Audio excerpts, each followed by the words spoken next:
looks professionally shot and edited was produced by ISIS in English.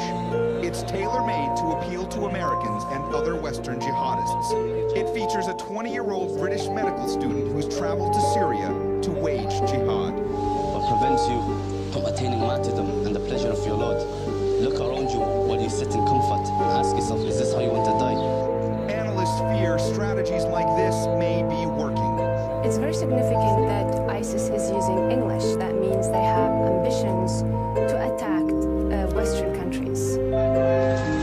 These videos attract certain people, young people, who find violence exciting. Last month, Munir Muhammad Abu Salha, a 22-year-old from Vero Beach, Florida, became the first American suicide bomber in Syria.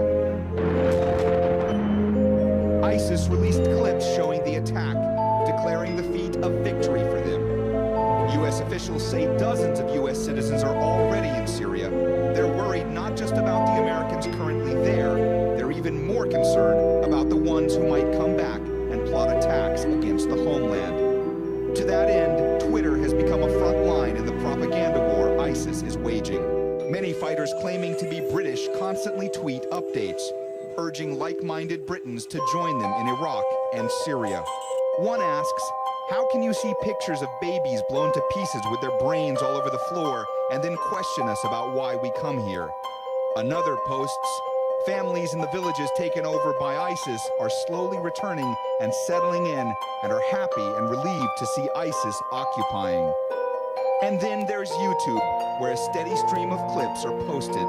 Like this video, purportedly showing ISIS supporters around the world standing in solidarity with a group so brutal, even Al-Qaeda has disowned them. Experts suggest that even though the propaganda is making waves, ISIS should be seen for what it really stands for. It is really important to treat this as you would a deadly virus. If there was a deadly virus anywhere in the world, it is threatening to all of humanity. So it needs to be treated as a virus that causes genocide.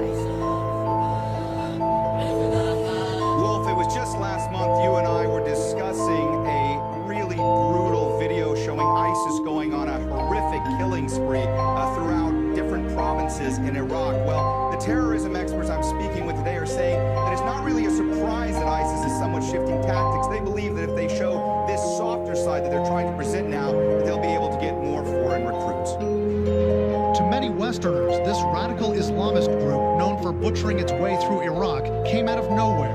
But the Islamic State in Iraq and Syria, ISIS, runs like a corporation, even issuing spreadsheets to tally its bombings, assassinations, cities it's taken over. One bank robbery alone has reportedly given them operating cash of $430 million.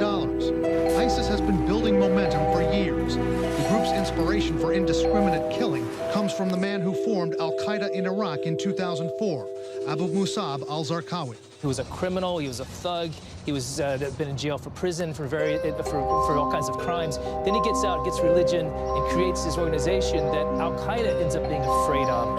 Zarqawi's death in 2006 left them down and nearly out, but the U.S. withdrawal from Iraq in 2011, coupled with the war in Syria starting that same year, gave ISIS its new name and new life.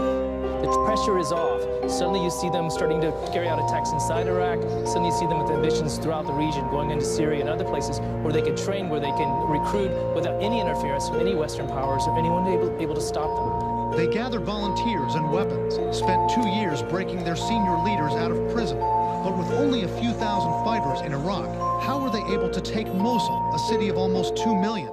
Intimidating the local security forces through bombs in their homes, by targeting key leaders for assassination, making them a much softer target for the assault that would someday come, which at this point I think we can confirm was a very easy assault.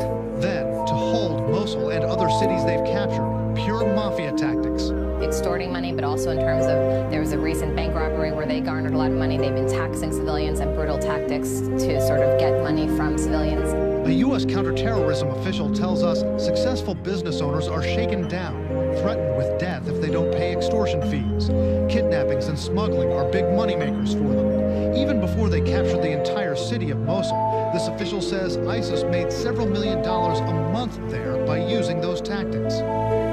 Now, once it captures a city, analysts say ISIS also bends the locals to its will with public floggings, executions, even crucifixions of Christians.